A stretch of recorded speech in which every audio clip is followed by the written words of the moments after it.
জীবনের সব শিক্ষা বই শিখায় না। অনেক শিক্ষা আসে পরিস্থিতির থাপ্পড় থেকে, আর বাস্তবতার নির্মম সত্য থেকে। টাকা থাকলে বড়লোক হওয়া যায়, কিন্তু ভদ্রলোক হতে চরিত্র লাগে, যা কিনে পাওয়া যায় না।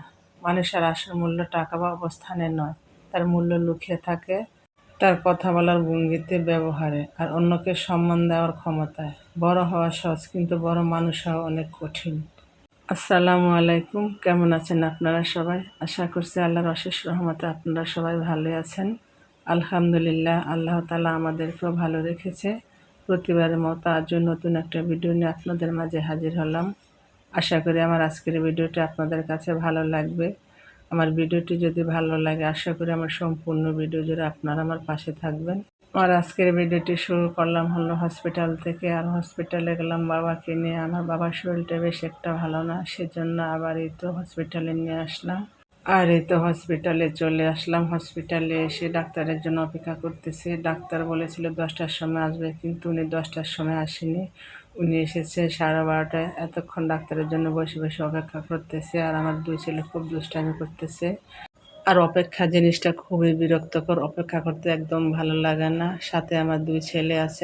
আর আমার ছোট ছেলে তো কোনো জায়গায় গেলে খুবই খুশি, কারণ ওই দুষ্টামি করতে পারে, নিজের মতো খেলাধুলা করতে পারে। আর আমার বড় ছেলে অপেক্ষা জিনিসটা একদমই পছন্দ করে না, বসে থাকে। আর আদেন দুষ্টামি করলে ওর সাথে রাগারাগি করে। এরপরে তো আমার ছোট ছেলে গেটের সামনে দাঁড়িয়ে তাদের সাথে কাজ করতেছে, আর এদিকে তার নানা ভাইকে হুইল চেয়ারে বসিয়ে এই তো টানাটানি করতেছে। আর ও এরকম করতে খুবই পছন্দ করে, খুব মজা পাইতেছে এরকম করে। আর এদিকে তো আমার বড় ছেলে খুবই বিরক্ত হইতেছে, মানা করতেছে, শোনে না, কি করব। আসলে সবাই একরকম হয় না, এক একজন এক এক রকমের স্বভাব হয়। আমার ছোট ছেলে খুবই দুষ্টামি করে, আর বড় ছেলে একদম শান্ত শিষ্টভাবে বসে থাকতে চায়। কিন্তু ছোট জনকে তো কোনোভাবে বুঝাইয়া রাখতে পারি না, হয় দুষ্টামি করবে, দৌড়াদৌড়ি করবে, কোনো জায়গায় গেলে যেমন পেরেশানি করে, বাসায় থাকলেও পেরেশানি করে। তারপরও বাসায় কার কাছে দিয়ে যাব, যেখানে যাই সাথে করে নিয়ে যাই, নিয়ে গিয়ে খুব বিরক্ত আর পেরেশানি হয়ে যায়। আর এই তো দুই ভাই মিলে ঝগড়া করতেছে বলতে আমার ছোট ছেলেকে বলতেছে বড় ছেলে যে তুমি এরকম করো না, ভালো লাগে না, কিন্তু শুন না, কিন্তু দুষ্টামি করতেই আছে। যাই হোক, ভিডিওর শুরুতে আপনাদেরকে সে পুরোনো কথাটা আবার স্মরণ করে দেয়। যারা আমার ভিডিওটি দেখছেন, প্লিজ আমার ভিডিওতে একটা লাইক দিয়ে ভিডিওটি কন্টিনিউ করুন, কারণ আপনাদের একটা লাইকে ভিডিওটির অসংখ্য মানুষের কাছে পৌঁছে দেবে। আর আমার কথার মধ্যে কোনো ভুল ত্রুটি হলে আমাকে ক্ষমা করে দিবেন। আর আমার ভিডিওর কোনো অংশ যদি ভালো লেগে থাকে, প্লিজ আমার চ্যানেলটি সাবস্ক্রাইব করে আমার পাশে থাকবেন। সাথে থাকা বেল বাটনটি ক্লিক করে অল অপশনটি সিলেক্ট করে রাখবেন। যখন কোনো নতুন ভিডিও আপলোড করব, সাথে সাথে নোটিফিকেশন পেয়ে যাবেন। তখন সময় সুযোগ করে আমার ভিডিওটি দেখে নিতে পারবেন। আর যারা অলরেডি কাজটি করে নিয়েছেন, সবাইকে অসংখ্য ধন্যবাদ। আর যারা আমার চ্যানেলে নতুন এসেছেন, তারা আমার ভিডিওতে একটা লাইক দিয়ে চ্যানেলটি সাবস্ক্রাইব করে আমার পাশে থাকবেন। যাই হোক, কথা বলতে বলতে আমি কিছু বাজার এনেছিলাম, সেগুলোকে এখন গুছিয়ে নিচ্ছি। আর সবজি বাজারে গেলে আমার কাছে সবজি কিনতে খুবই ভালো লাগে। আর এই তো ধনেপাতা দেখলে আরো বেশি ভালো লাগে। আর শীতকালীন শাকসবজি দেখতে আমার কাছে এত ভালো লাগে, কি বলবো। বাজারে গেলে শাকসবজিগুলো দেখলে আমার মাথা নষ্ট হয়ে যায়, বিশেষ করে ধনেপাতা, কাঁচামরিচ গুলো দেখলে খুবই ভালো লাগে। আর এই তো এখন ধনেপাতাগুলোকে বেছে পরিষ্কার করে নিচ্ছি।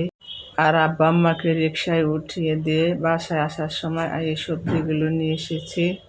আব্বা আম্মা বাড়িতে চলে গিয়েছে, কারণ ডাক্তার দেখানো হয়ে গিয়েছে। তাই তাড়াতাড়ি ওনারা বাড়িতে চলে গিয়েছে, কারণ আমার ছোট বোন বাড়িতে একা, সেজন্য আর বেশি দিন থাকে নাই। একদিন এসেছে, আর একদিন ডাক্তার দেখে আর পরের দিন চলে গিয়েছে। যাই হোক, কথা বলতে বলতে তো আমি ধনেপাতাগুলোকে বেশি পরিষ্কার করে নিয়েছি। আর এই তো আসার সময় 2-8টি ডাঁটা নিয়ে এসেছিলাম। আর ডাঁটাগুলো খুবই নরম, আর ডাঁটা আমার কাছে খুবই ভালো লাগে। কিন্তু আমার দুই ছেলে বেশি একটা পছন্দ করে না, আমি পছন্দ করি। তারপর আমার ছোট ছেলেকে মাশাআল্লাহ সব কিছু বুঝিয়ে শুনিয়ে খাওয়া যায়, কিন্তু আমার বড় ছেলে সবজি একদমই খেতে চায় না। ওরা শুধু মাছ ভাজি আর হলো মুরগির মাংস, গরুর মাংস এগুলা পছন্দ করে। আর সবজি দিয়ে যদি আমি মাছ রান্না করি, তখন খেতে চায় না। আর আমি যখনই সবজি দিয়ে মাছ দিয়ে রান্না করি, তখন ওর জন্য আলাদা করে একটা মাছ ভাজি রেখে দিই, আর বাকিগুলো দিয়ে আমি সবজি দিয়ে রান্না করে নিই। যাই হোক, কথা বলতে বলতেই তো আমি ডাঁটাগুলোকে বেশি পরিষ্কার করে নিচ্ছি। আর আব্বা আম্মাকে রিকশায় উঠিয়ে দিয়ে এসে এই তো বাসায় কাজে লেগে পড়েছি, নাস্তাও খাইনি আর সবাইকে আমি অফ ক্যামেরা নাস্তা খাওয়াই নিলাম। এরপরে তো সংসারের কাজগুলো এক এক করে গুছিয়ে নিচ্ছি। আর আজকে আমি সারাটা দিন বাসায় অনেক কাজ করেছি। আমি অনেক কাজ আমি অফ ক্যামেরায় করে নিয়েছি, কারণ ওগুলো আমি ক্যামেরা অন করে করতে গেলে অনেক সময় লাগবে, তাই যতটুকু পেরেছি আমি ক্যামেরা অন করে করেছি আর বাকি কাজগুলোকে আমি অফ ক্যামেরায় করিয়ে নিয়েছি। আর কাজের চাপ এত বেশি কি বলবো, সেই ভোর ফজরের সময় উঠি আর রাত 11টা বাজে সংসারের সমস্ত কাজগুলো করতে সারাদিন লেগে যায়। যাই হোক, এরপরে এই তো কিছু থালাবাটি রাতে ধুয়ে রেখেছিলাম আর সকালে কিছু রান্নার পরে পাতিল ধুয়ে রেখেছিলাম, এখন এগুলোকে জায়গায় গুছিয়ে রেখে দেব। আর সকাল থেকে সন্ধ্যা পর্যন্ত সারাটা দিন ননস্টপ কাজ করতে হয়, যেহেতু বাচ্চাদের স্কুল কলেজ মাদ্রাসা আছে। বিশেষ করে যাদের বাচ্চা কাচ্চা স্কুল মাদ্রাসায় পড়ে তাদের পিছনে দৌড়াতে যে মায়েদের কত কষ্ট হয় সংসার সামলে, তারপরেও তাদের পিছনে দৌড়াদৌড়ি করতে অনেক কষ্ট হয়। আর সকালে ফজরের সময় ঘুম থেকে একদমই উঠতে মনে চায় না, তারপরে অনেক কষ্ট নিয়ে উঠি, কী করবো, তা না হলে বাচ্চারা না খেয়ে স্কুল মাদ্রাসায় যেতে হবে। তাদের কষ্টের কথা চিন্তা করে সব কষ্ট বাদ দিয়ে ফজর থেকে সন্ধ্যা পর্যন্ত সংসারের কাজগুলো গুছিয়ে করে বাচ্চাদের খাওয়া দাওয়া সব কিছু ঠিক রাখতে হয় মায়েদের।